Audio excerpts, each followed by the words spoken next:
Welcome to Motherhood. I'm Dr. Christina Hibbert, here to help you overcome, to become, and to flourish in this crazy experience we call motherhood. And today we're going to be talking not just about motherhood, but really we're going to be talking about fatherhood and celebrating the fathers in our lives. As I'm recording this episode, it's almost Father's Day again, and it's always a great time to start to reflect upon all the wonderful things that dads do for us in our lives, whether it be our own fathers or the fathers of our children or our husbands or partners. Hopefully by the end of today, you moms listening will have a greater appreciation for the roles of fathers and for what they offer, not only our children, but us, and how we can celebrate them a little bit more. So stick around for that. And first, I just want to thank you for joining me here each week, as I always do, as we try to grow through motherhood instead of just going through it. And as we know, it's a lot better to do it together here on the show.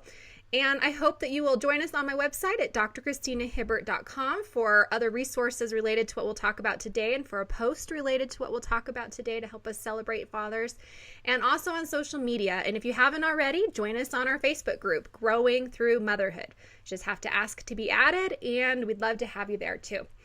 Now, as I was saying, we are going to be talking about fathers, and it's sad that we have to have these holidays to make us appreciate one another, but it's kind of how it goes, right? When we have our Mother's Day, and when Mother's Day comes around, we want our spouses, our partners, we want the men in our lives to understand us and to know what we need and to do nice things for us and to appreciate us.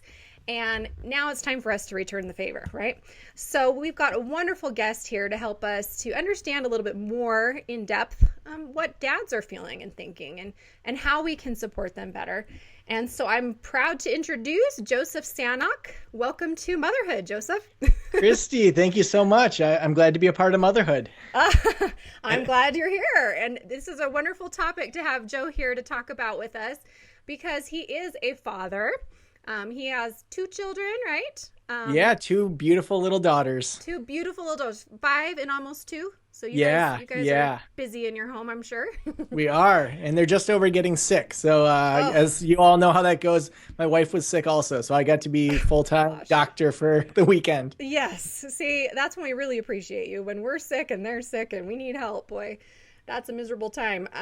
So I'm glad they're getting better, and I'm glad to have you here. And let me tell everybody a little bit about you. So Joseph's not only a dad, he is also a therapist and a business consultant. He has been featured on Huffington Post, and he has the #1 podcast for counselors called The Practice. Check that out.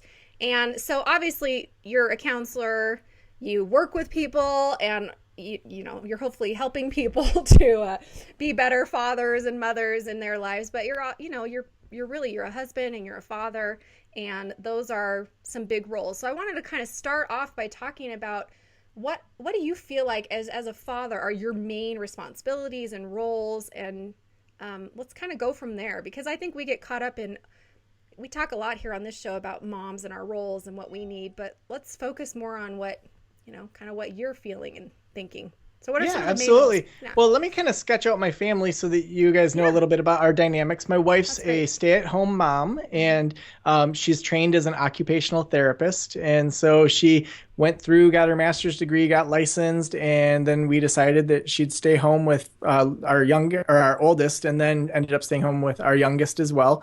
Mm-hmm. She once in a while kind of fills in for maternity leaves a little bit, but for the most part is stay-at-home mom. Yeah. So she's home with our almost 2-year-old and our 5-year-old, who she's just wrapping up preschool and going to enter kindergarten in the fall.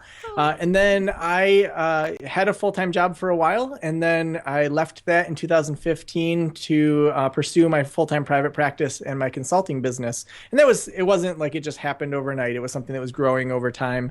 So in 2015, I left my full-time job, and she helped me through that process as I ran numbers all the time to leave that full-time security, quote security, I guess I would say.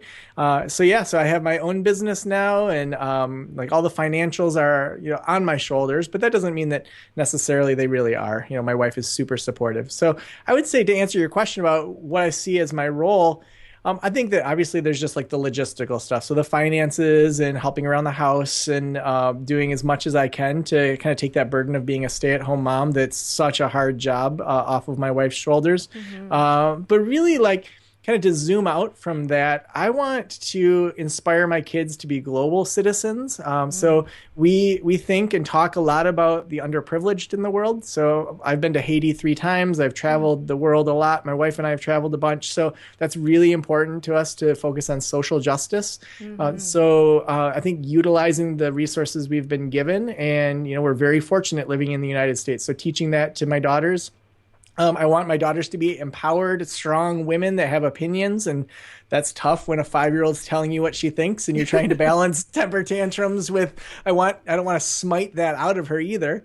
But then I also want a sense of adventure and play to just be like part of our who we are as a family. And my wife started playing violin when she was 18 months old, and I play guitar. And so music and art and play and wrestling is really important to us. So I think, being maybe the head player of our, that sounds really weird, isn't it? Head player of my daughters.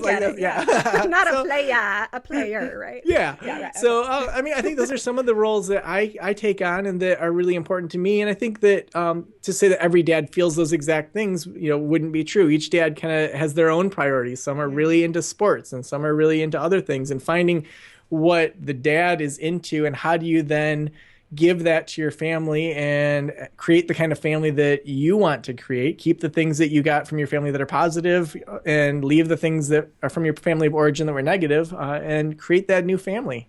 Yeah. No, that's great. And I appreciate you bringing up that point, because that's what I was thinking too. Now, you sound like a wonderful dad, and obviously you have a bigger picture for your family than just, I'm the dad, so I'm going to go to work and I'm going to come home and do nothing to help, or whatever. Yeah. Like you're in there. You're trying to help, not only help your wife, but also teach your kids and inspire them, and you have dreams for them, and you're trying to help those come to pass too. So we both understand that, for all of you listening, not everybody's going to have a husband like Joe. Not everybody's going to have, a father for their children like this.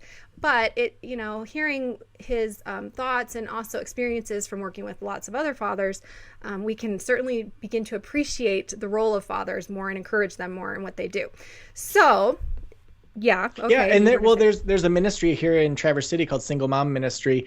And, I've worked with them to, how do you take even these concepts I just shared and say, okay, I'm a single mom. What am I going to do to have to be mom and dad? But then also recognizing, there's things that maybe a male would bring to your kids that you can't bring. And so how do you find that out for your own unique situation, rather than say, well, I don't have a husband, or the dad's not available in my kid's life, so then I can't do any of what Joe says. I think there's always workarounds that all you brilliant creative moms out there can work around to make these sort of concepts happen. That's right.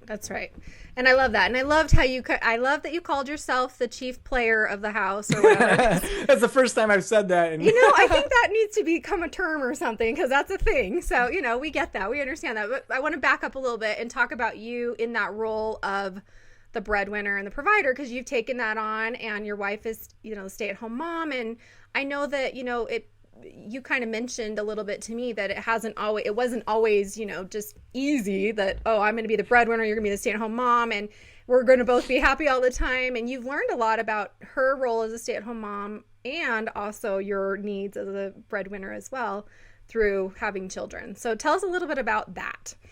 Yeah, that process was kind of a longer process. I launched my website, Practice of the Practice, in 2012, which was actually for us a terrible year for me to launch a website. That was the year that my mom was just getting done with cancer. Our daughter had been diagnosed with heart issues and needed open heart surgery. A couple weeks after our daughter was done with open heart surgery, and we thought, okay, like, this chapter's done, we're not going to be in the hospital, I was diagnosed with thyroid cancer. Then my wife had a miscarriage, and it was just like one of those years that, all of us have been through a year like 2012. Maybe it's this year for you, maybe it was 1987. I mean, that year that, like, your family fell apart. And in our marriage, what happened was, we were just staying afloat, just kind of getting through it. And we really had just gotten to some bad habits. And the next kind of spring-ish, we really started to recognize that we had drifted pretty far apart from each other. And my wife said to me, I think I might need to move in with my parents for a little bit.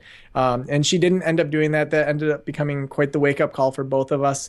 And we both got our own help. And I think that that 2012 became a reminder of just there's so much in life that can go wrong.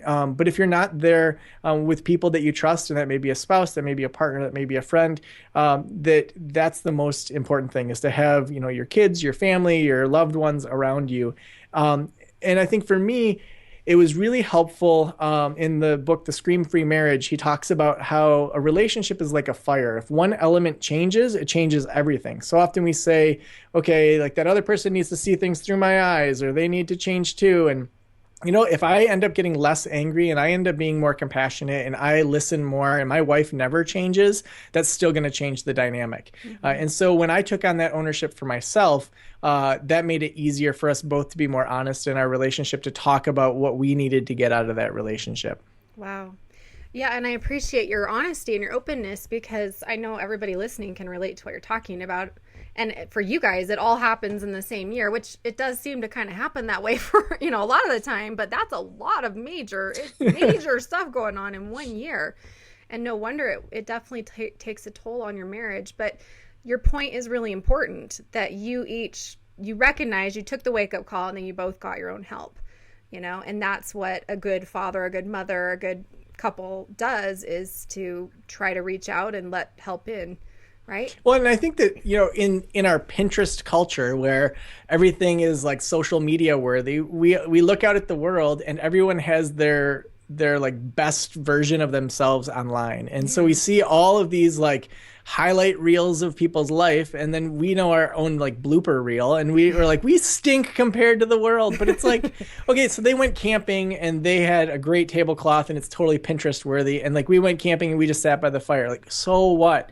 It's so easy to start comparing ourselves to other people. And I think that when we start to really say, what is it that I want to teach my kids, what am I going to invest my time into, that's when you start to really feel that sense of satisfaction and happiness, when you move away from that comparative culture that we live in right now. Yeah, that's so true and so important. I think I bring up social media all the time because I think it influences us so much. And I think moms in particular, we're online, we see this stuff on Instagram, on Pinterest, like you see on Facebook.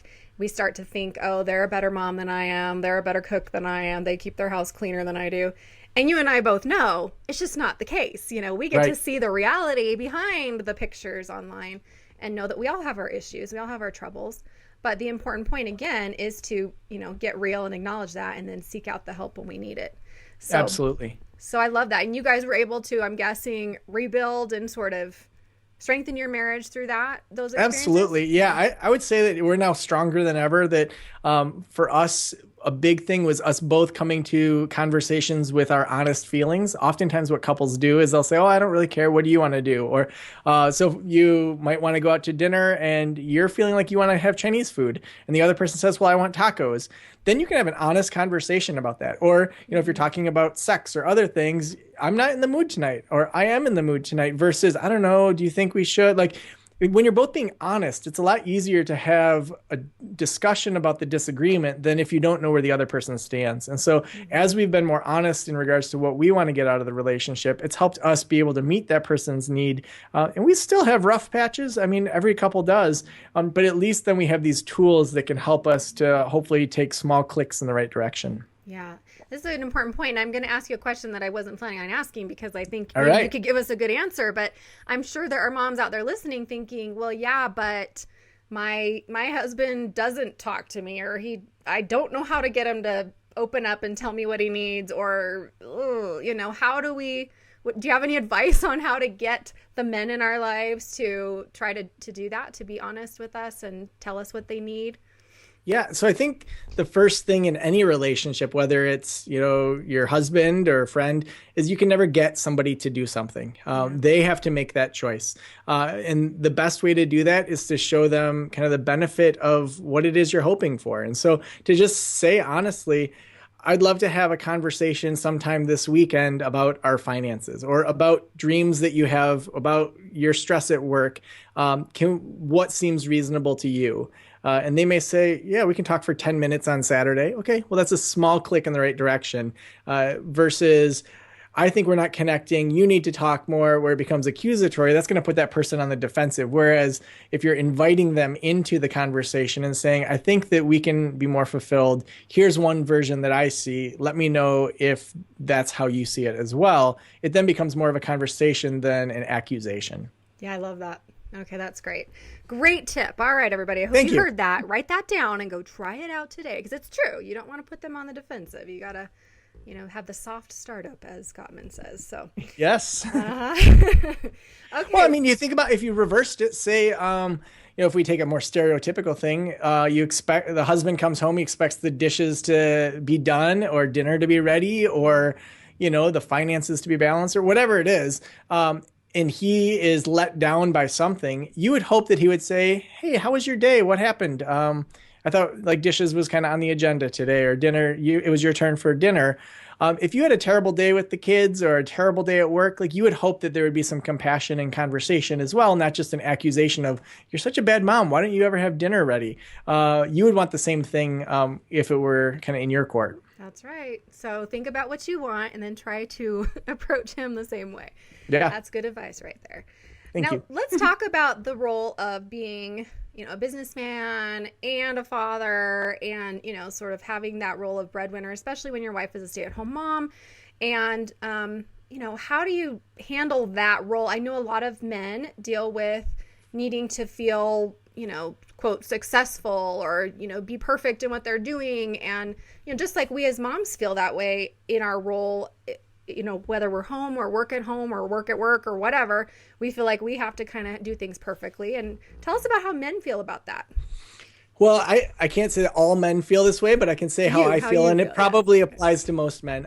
So I have a really high sense of achievement. Like I want to achieve huge things. Like my kind of tagline for consulting is that we go after ambitious results, like just huge over the top things, which when you have that mindset and you feel fulfilled when you do those things, it's easy because I love my job. I want to keep doing these sorts of things. So I could work a lot, but setting kind of personal boundaries has been really helpful for me. So I think that it's really a moving target to figure out how you keep your ego in check, how you keep your achievement in check. And a number of years ago, my wife and I started doing a Saturday Sabbath where what I do is I don't check my email. I don't check social media. I might read a business book or something like that while I'm drinking my coffee in the morning and the girls are kind of waking up. But really, like for most of the weekend, even beyond Saturday, I really try to not be doing anything business related.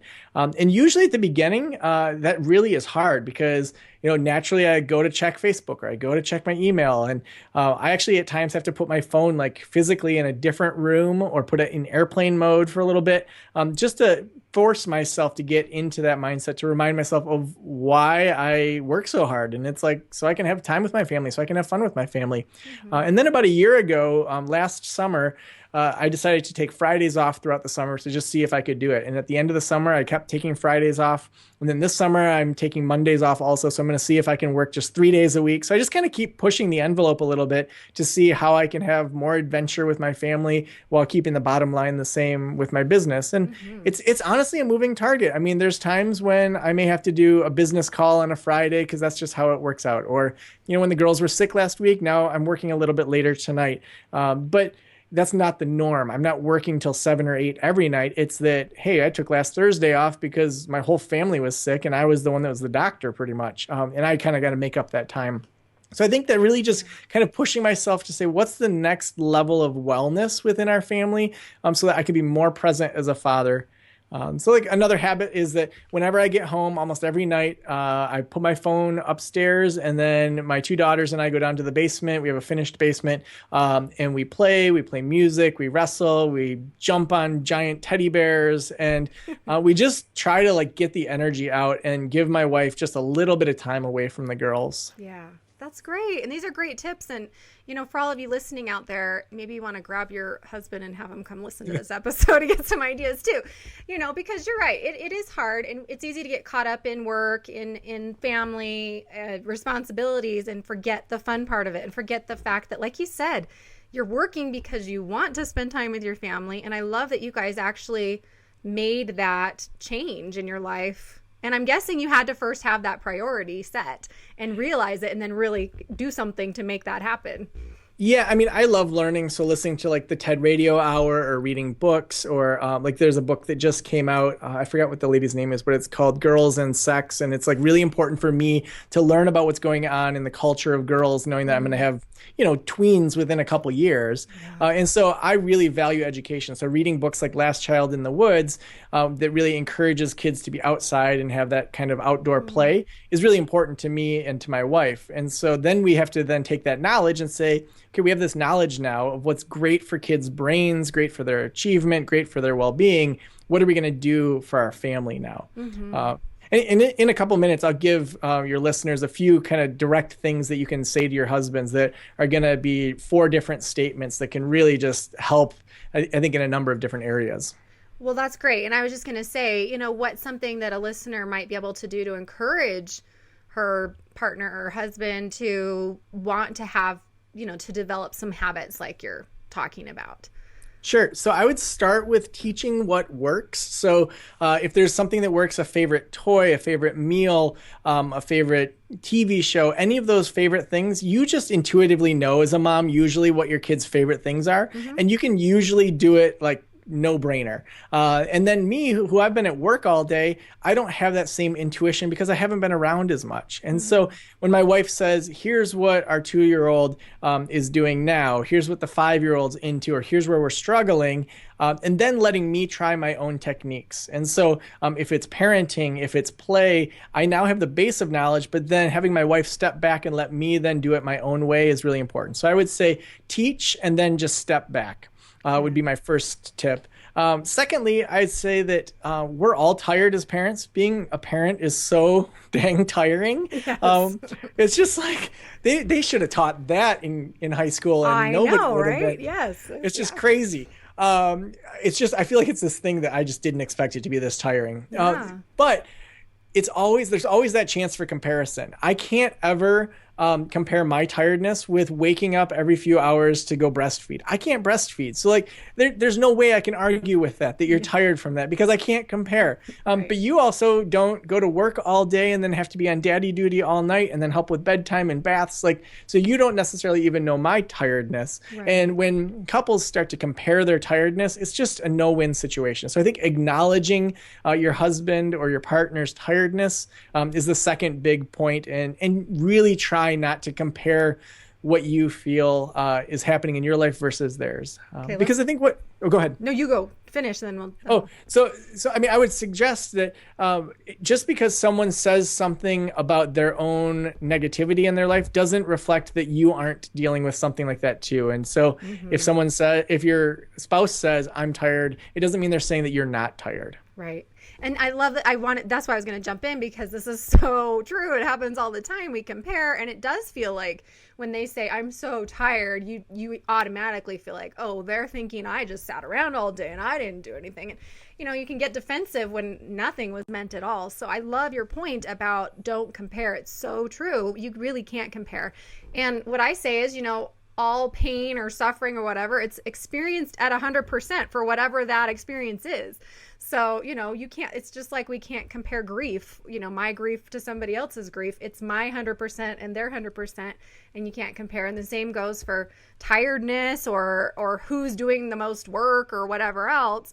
As long as you are both doing what you've agreed to do and sort of working through the issues that come up, then I think you're going to be a lot better off than trying to keep score. Right? Yeah. I mean, the 3 words, tell me more, are awesome. So I'm feeling so exhausted, rather than coming back with, well, me too, to just say, tell me more. Yeah, my boss just did this, and then this happened and this. Okay, so now your husband has felt heard. They're more likely to then want to listen to you and to do the same. And if they don't, then you can say, you know what, I really wanted to try to hear you and help you know that your tiredness is valid. And I said, tell me more. And then when the same situation happened, you jumped on my case about not getting things done in the house. To me, that isn't building our relationship. So setting that example yourself is really important. Yeah, that's great. Great tip. Okay, what's your number 3? All right, number 3, I would say do your best to respond with support to really help your husband feel like it's not all on their shoulders.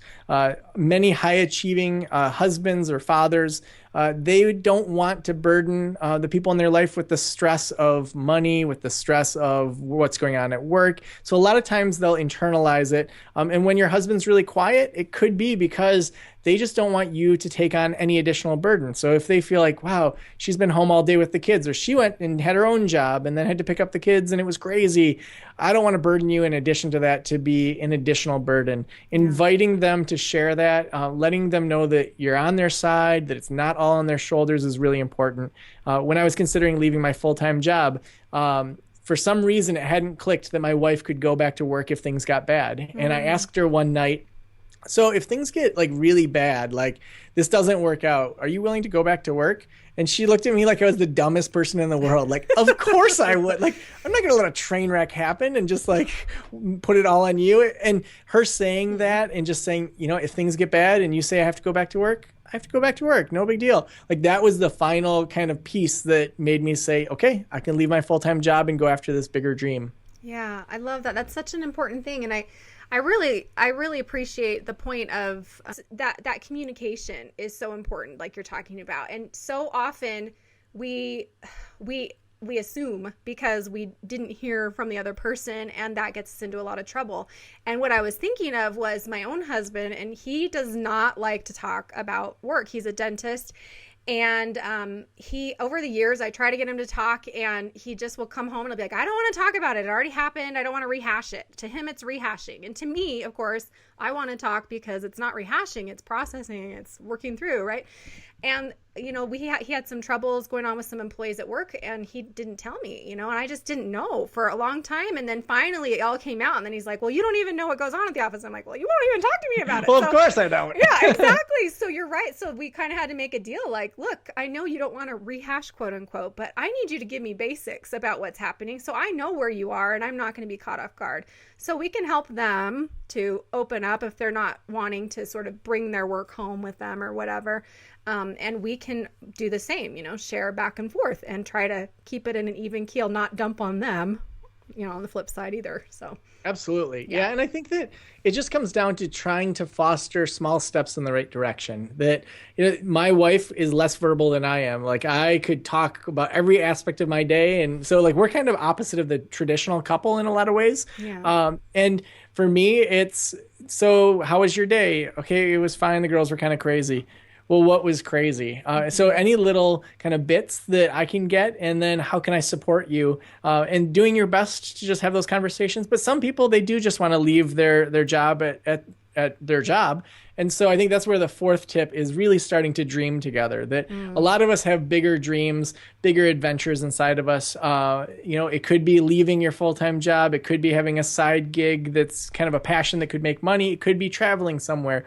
That really, when you have some sort of thing that kind of reminds you of life beyond just what your daily is, around the monotony of being a parent, that's where I think things get really interesting. I love that. And that's such a great way for us to kind of wrap up, because we're almost out of time here. Because you're not only mentioning just dreaming together as a couple, but as a family. I mean, you mentioned earlier what you love to do with your kids, and you're teaching them to dream as well. And that goes back to that role, I think, of father as being the player in the house, and kind of inspiring some of that fun and activity. And we moms need to let you guys do. You made that point earlier, and I meant to kind of emphasize it. We do need to back off and let you do things the way that you do it, because you bring a lot to the table that we might not necessarily bring. Yeah, and I think that what happens when you start to dream about big things is you get some really interesting stories. Sometimes things go belly up. And I mean, I remember right before my oldest daughter turned 2, we went to Spain for 2.5 weeks. We had a friend that was getting married there, and we went to Barcelona and up to San Sebastian, then down to Madrid. And I mean, there's crazy stories from doing that together. And, you know, just I think finding those senses of adventure that take you out of your norm really makes marriage exciting over the long haul. And for me, that's something that I always want to be part of the DNA of our marriage, my fatherhood, and my parenting. I love it. Well, I wish we could talk more. I know we could talk forever about this, and there's so much to say. And I really appreciate it, though. We did kind of cover father, husband, you know, and these are all things that we as moms need to, I think, spend a little more time focusing on and really looking for the good and seeing the good that the men in our lives bring to us and to our children, and honoring that and celebrating that versus always, seeing the mistakes and the faults, which we all tend to do with each other. It's easy to get into that habit, but hopefully we've inspired everybody listening today to look for a little more good in the men in their lives. Absolutely. Well, thanks so much for having me on the show, Christy. My pleasure. We'll have to have you back another time for a whole other topic. It'd be great. I'd love it. That'd be fun. I know you're fun to talk to. So everybody check out Joe's website, again, practiceofthepractice.com. And you can go find that free guide to blogging there as well. And be sure to listen to, if you're a therapist or if you know a therapist, or even if you just want to listen to a great podcast, you can check out his podcast there as well. And thanks again for being here, Joe. And everybody out there, I'm so grateful that you tune in each week, and I hope that you will continue to do so we can continue to grow together instead of going together in this crazy thing called motherhood. And I will see you here next time. Take care, everybody. Bye-bye.